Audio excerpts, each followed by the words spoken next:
All right, great. I think we're going to kick this off. So thank you everybody for joining Safe Community Call number 8. As an update, this is our opportunity to give you a little insight into what's happening around the safe ecosystem. So normally we'll cover off on SafeDAO and safe governance related topics. For today, we also have a little bit more detail on the Safe Anything Goes hackathon, which you might have seen on our Twitter account and Bankless over the last couple of weeks. We're really excited about that. It's our first non-technical hackathon, and I think there will be some fun things for everybody in that one. And then finally, really excited to have Chase from the Metropolis team to walk us through Podarchy Explorer.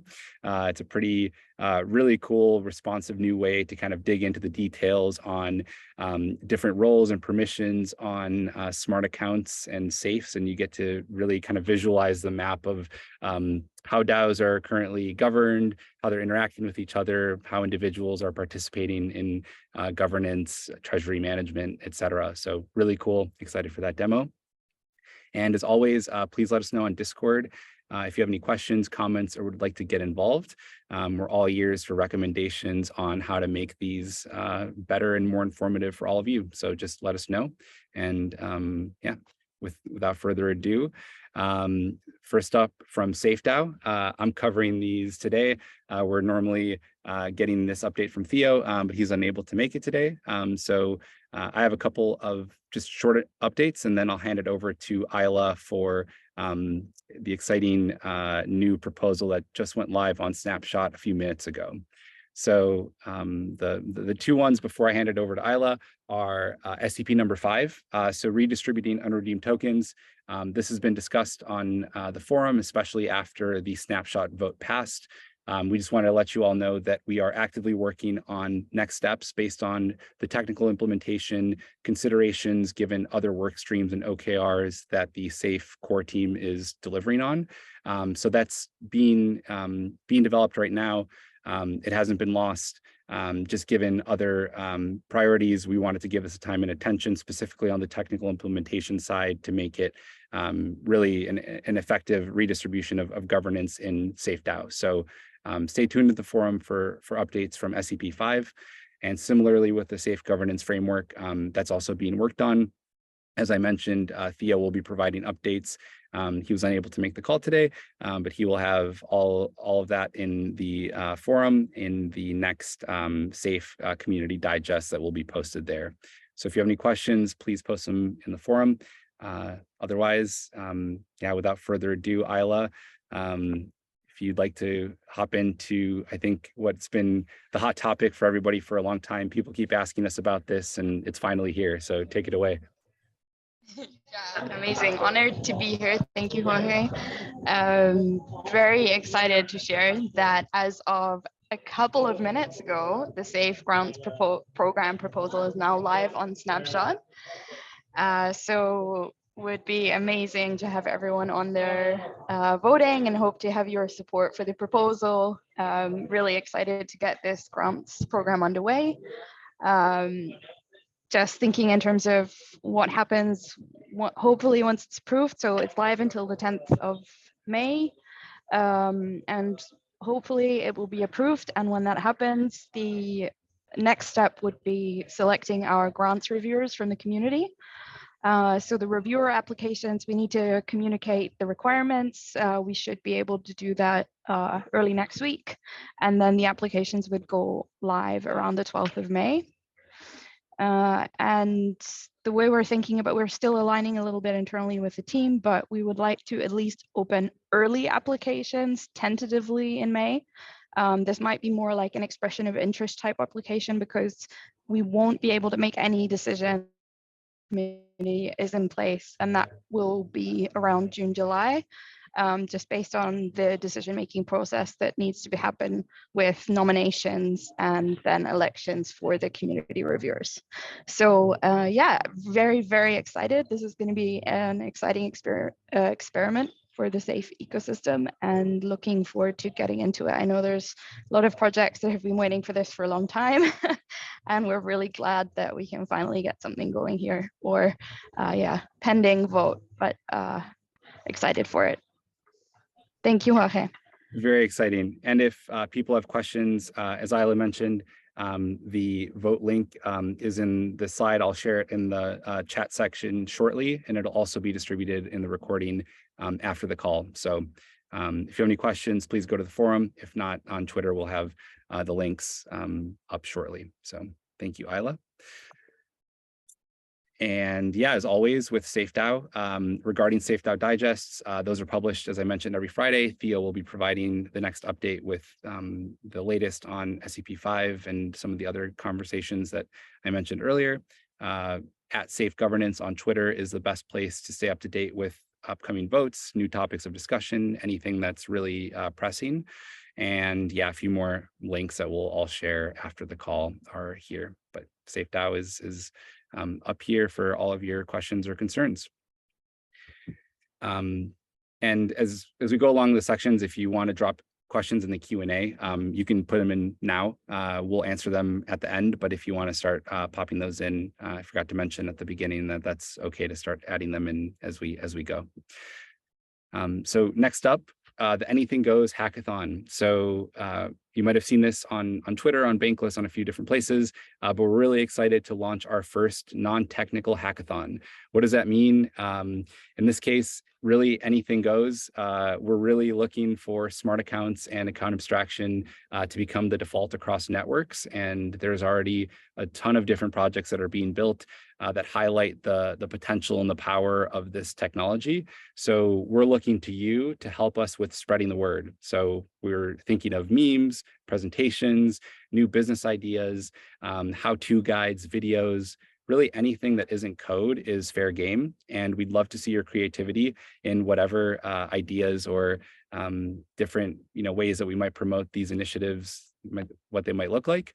We'll provide more details on how to submit your projects shortly, so stay tuned. But for now, just assume that anything that can be demonstrated, whether it's a presentation link, a video that you submit, a tweet thread draft, really anything is fair game. So we'll share details, but don't worry too much about the format. Really, we're just looking for ways to bring that next, billion plus users onto Web3 and hopefully bring them onto smart accounts, because that's the most secure, battle-tested, and flexible framework to interact with some of these new technologies and ecosystems that are really coming forward. So $6,500 is up for prizes. We've spread them out evenly across memes, guides, bigger presentations, or business ideas. So again, it's pretty flexible. This is running from May 1st through May 31st. Submissions are due at midnight on the 31st at midnight Central European summertime, and winners will be announced in June. Just to give you an idea of how you might think about different ways to put this together, we have a little bit of alpha for you. SafeCore, as many of you have seen, is kind of the best account abstraction SDK that gives you all the tools of authentication, on-ramping, and more natively available to connect to smart accounts. And there's already a lot of existing research out there. So I just saw this last week from Marcus AM, who was a fellow at the Ethereum Foundation, and he put together this last mile DeFi report, which frames up some of his findings in exploring what the future of finance in Latin America looks like. It's a 50-page report. If you go to this, it has really tangible ideas for pain points that people are currently feeling, how Web3 technology could help them access financial markets more readily, solving problems of identity, and more. And really, if you take something like this report that Marcus has already compiled and connect the dots between how smart accounts might be able to solve these needs, I think there could be some really interesting projects there. So this last mile DeFi report is one example of the great work that researchers are already doing. So if you find those examples, if you connect how they might work in a smart account framework and help us think about ways to onboard new people, that's just one really tangible example of how you might submit a really interesting project for this hackathon. So we have this page. I'll also share it, as I mentioned, after the call, and I'll put it in the chat shortly.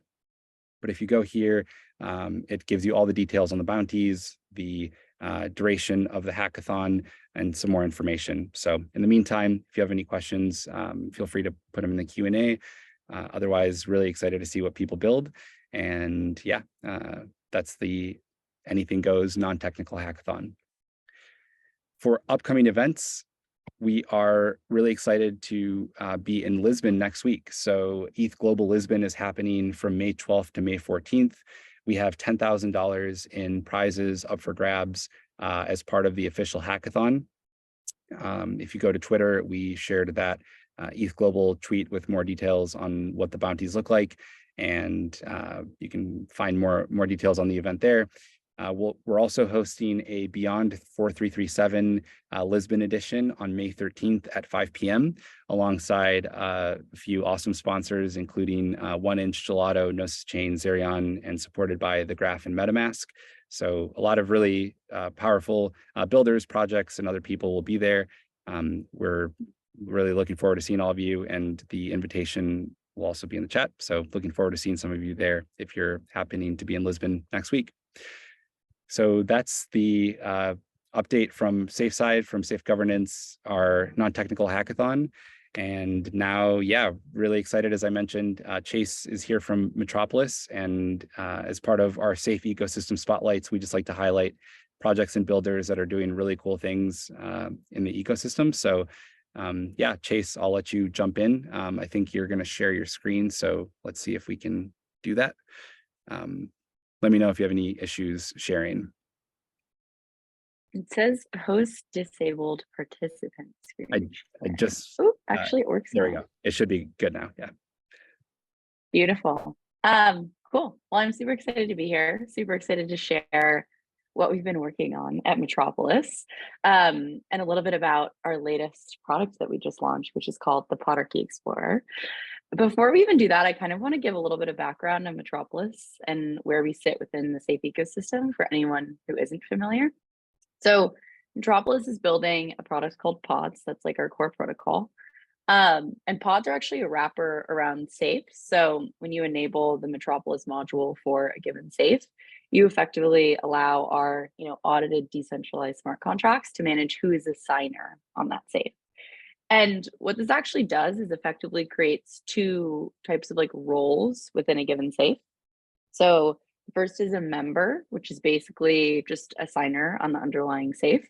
And then the second is a manager. And what's interesting about a manager is that managers can unilaterally add or remove signers for a given safe. So usually you would need to meet a certain approval threshold in order to add or remove a member.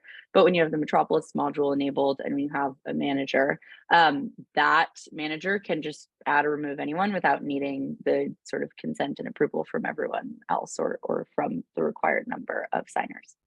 And any on-chain entity can hold the manager or member roles. So you can have individual EOAs, smart contracts, safes, pods, all the things.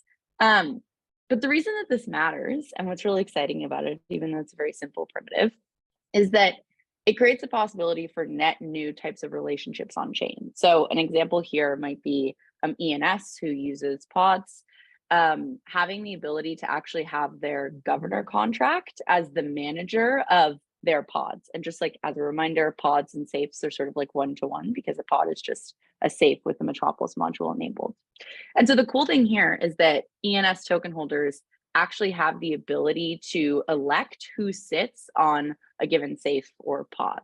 And so they have this executable authority to manage who's controlling DAO resources. So of course, we decided to build in the safe ecosystem because safes manage so many of the most important resources on chain. And when we think about what that means, that's not just assets, though that's important.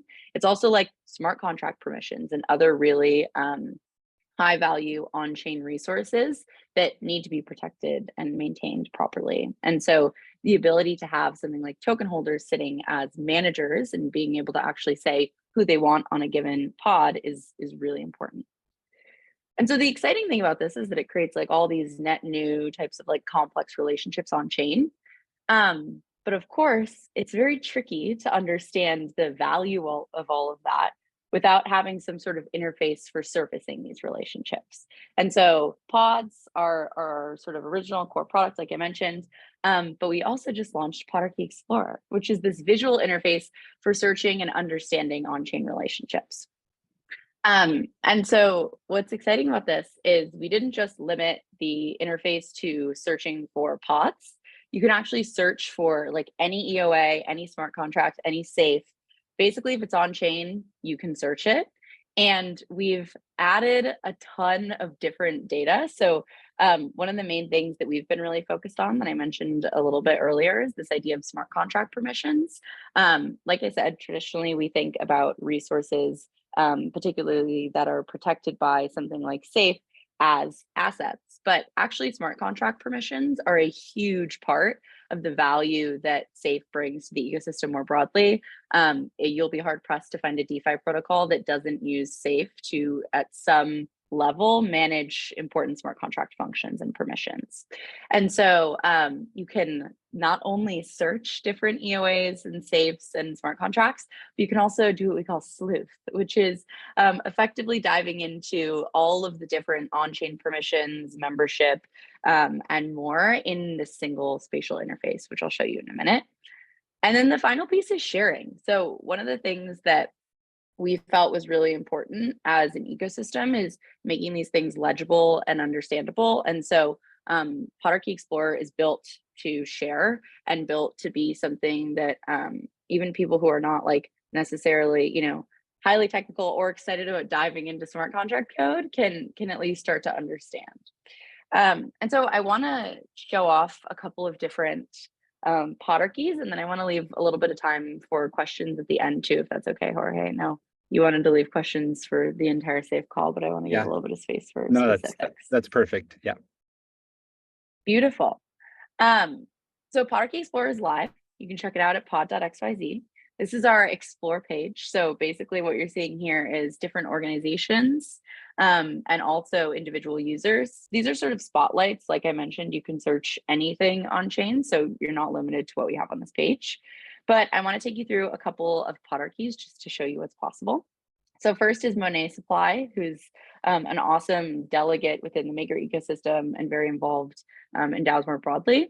And as you can see, his on-chain footprint is also reflecting that. So when you pull up his user Podarchy, what you're seeing here is actually him and then all of the different safes that he's a signer on. And it's funny, one of the first things that people often do is search themselves, and often, at least when I searched myself, I was like, oh my God, I'm on way more safes than I realized. So it's I think very, it's cool to see it all in one single interface. So the cool thing here is that you aren't just seeing the safes that Monet is a signer on, you're actually seeing things like permissions. So Monet, for example, sits on this safe, which I'm not sure exactly what the safe does, but this safe actually holds very specific permissions over a contract. And so you can start to see how an individual user actually has all of these complex on-chain relationships where actually Monet has the ability to influence this specific smart contract, which I think is really, really helpful when we think about, again, understanding complex on-chain relationships and like the power of a single individual within these ecosystems.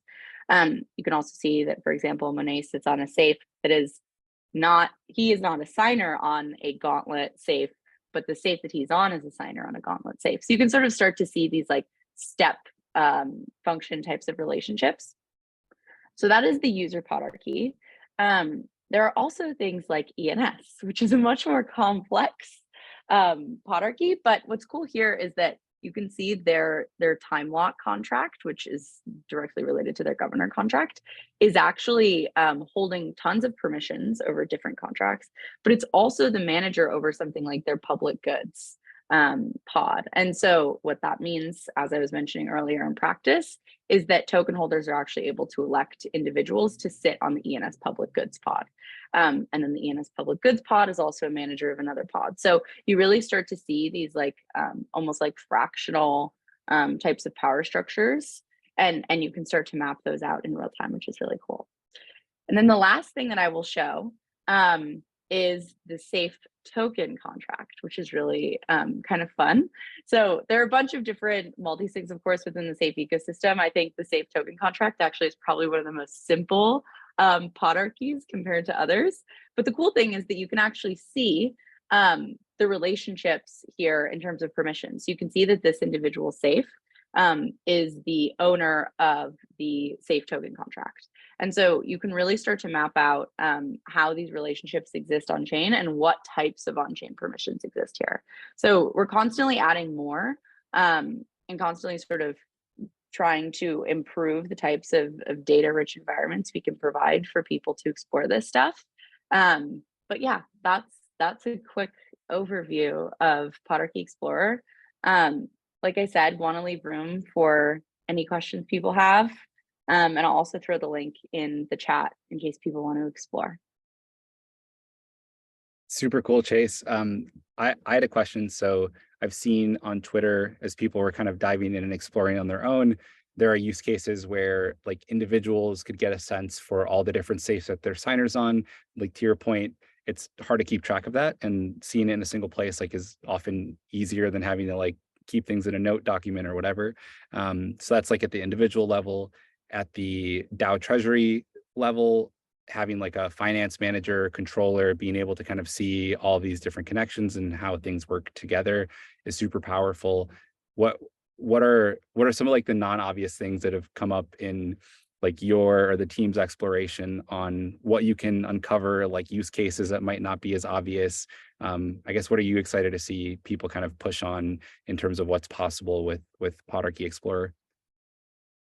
Yeah, I think permissions are definitely the thing that we've been exploring really heavily, and wanting people to push on a little bit more. I actually think a good example of this might be something like redacted. So when we think about what it means, this is a very complex looking Podarchy, but when we think about what it means to build out and sort of discover really exciting structures, something that Redacted has done that's very cool is they actually have sort of siloed permissions. So you can see across this Podarchy, there are like a lot of smart contract permissions here, but they've actually siloed smart contract permissions into individual pods. So for example, instead of having one safe or one pod that's holding like all of their different smart contract permissions, something that they've done is say like, okay, so for our Pyrex product, we're going to have all of the Pyrex smart contract permissions within that specific silo. And so I think that type of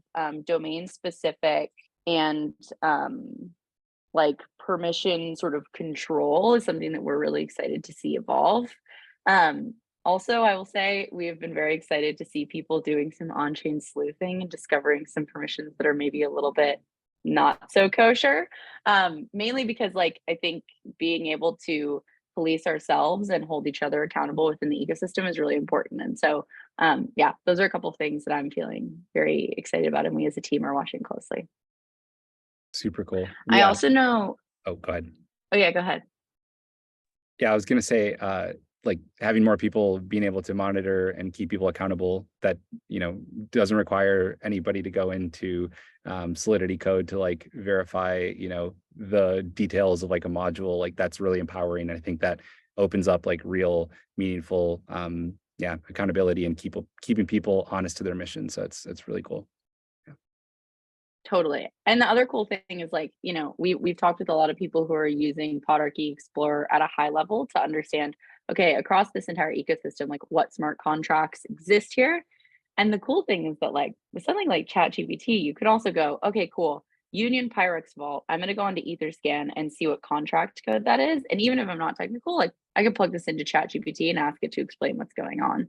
And in that context, I can then understand like what this owner role is. So there are definitely, I feel like we're starting to see sort of the combination of tooling now where that's actually feeling increasingly possible, which is very exciting. I know there's also a question in the chat. Does Metropolis use an underlying smart contract library to create the manager access role, or does it have its own contract? That is a good question, and I am not technical enough to answer it, but I can say that we used the notion of like safe modules, and then I believe creating our own role with using safe module. But I'm not technical enough to answer that, but I can get back to you on that. I'll connect you to Adam. Yeah, we'll get back to you on that one, Adam. Beautiful. If anybody has other questions for Chase, drop them in the chat. If not, we had a question going back to the safe portion. Val asked a question about the address book, asking if there's a way to make it persistent, understanding that it currently lives in the browser cache. I'm not sure on that one, but I have forwarded that already to the wallet team. Val, if you want to DM me your contact information, I can follow up with you after the call and get you that answer. But thanks for the question. And yeah, one more question for Chase in the chat. So can we only explore safes that use a pod module on Podarchy? So no, you can explore any safe you want. You can explore anything that's on chain. It doesn't matter if it's a smart contract, a pod, a safe, an individual like address or EOA. You can plug in anything to the search bar and start exploring. So we're indexing all of it. Cool. And just playing around even with some really gnarly connections and like insane webs, it's pretty amazing how responsive and fast the experience is. I think the team did a great job. So kudos to your engineering team. Thank you. They are incredible. And we're constantly indexing more. So if anyone is like, ooh, I really want this type of data, tweet at us on Twitter. We're following very closely to see what kinds of data people want. Awesome. Another question from Alessandro from Brahma. Are you planning to develop this towards financial data analysis and relationships like Arkham, or focus on permissions and ownership only, and maybe allow a user to select one safe in the Podarchy and see its owners with deeper context? Yeah, I think we're definitely more focused on permissions and ownership. Something that we've noticed is that there are a lot of really great tools that do the financial aspect of things. So that's definitely not our main focus now. That being said, I think what we're thinking about in the future and like a little bit of alpha for where things are going is definitely being able to add additional context to an individual Podarchy view. So if you want to dive deep into an individual safe and start to really map out relationships between it, being able to do that and sort of tell a story with the data that exists on chain is something that we're really excited about. And so we're really thinking about what types of data we want to pull in there. And I think financial data is definitely an option, but it's definitely not been our major focus. Again, just because I think a lot of other interfaces address that need. Makes sense.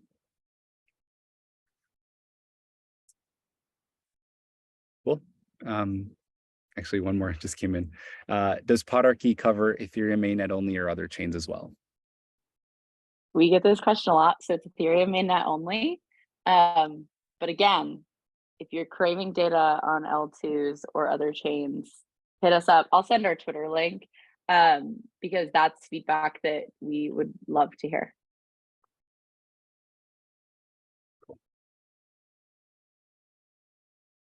Yeah, I think that was it for the Q&A. Thanks for hopping on, Chase. It's cool to see what the team has been exploring and finding some of those interesting relationships. I think if you search on Twitter, there's definitely some active sleuthing going on. So I'll be curious to see what more is unearthed through Podarchy Explorer. So thanks for bringing it out and demoing it for us. Yeah, thanks so much for having us. Definitely. And yeah, I think with that, we can wrap up Safe Community Call number 8. Thanks to everybody for joining us on this morning, afternoon, or night, wherever you are. As always, hit us on Discord or Twitter if you have questions, concerns, or other ideas for how to make these better in the future. And yeah, the links for everything that was mentioned are in the chat right now, but I'll also share it in the tweet thread after this, as well as the YouTube recording that will go live shortly after. So thanks again to everybody for joining. Appreciate your time and see you on the next one. Bye.